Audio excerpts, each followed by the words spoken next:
Dobré ráno. Juraj Tušiak jednoduché slovo. Nesvitne ráno a ty sa do poľa chystáš, urobíš 2-3 kroky za uličnou bránou, už stretneš priateľa a s úsmevom ho vítaš. Povieš mu krásne slova, dobré ráno. Nájdeš sa kamsi ulicou a v duši ti je pekne.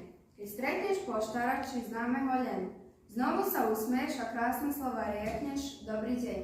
Aj keď je zima treskúca, ulica v Kumerici je pekné na posedení spriadať rozprávky večné. Do susedovej kuchyne vúkneš tak uzimený a rúžolíci a povieš dobrý večer. Mesiac sa na svet pozera, na svojej nočnej púči a čiasi drahá ruka po sieti rozosplala. Do ríše snov sa chystáš a v duši zostanú ti dve slova, čo ti mama na dobrú noc dáva. Je ešte jedno prekrásne slovo, aj v ňom je láska obsažená. Cítiš ho v srdci, pohľadí teplom priateľovom, keď pri rozlúčke povie ti to pekné, dovidenia. Ale je jedno tiché slovo, ktoré sa ťažko povie. Za ním už neprídu nejaké slova nové, odchádza niekto, ani nepočuje posledne naše. S Bohom. Dobré ráno. Dobrý večer. Nazdar. Ahoj. Čau. Nazdar. Ahoj.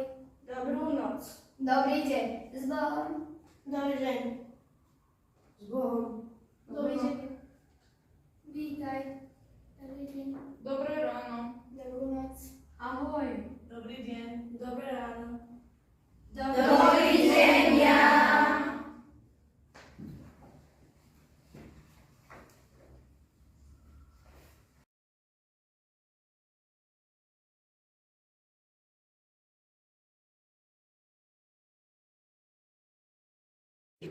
Slovenské pozdraví.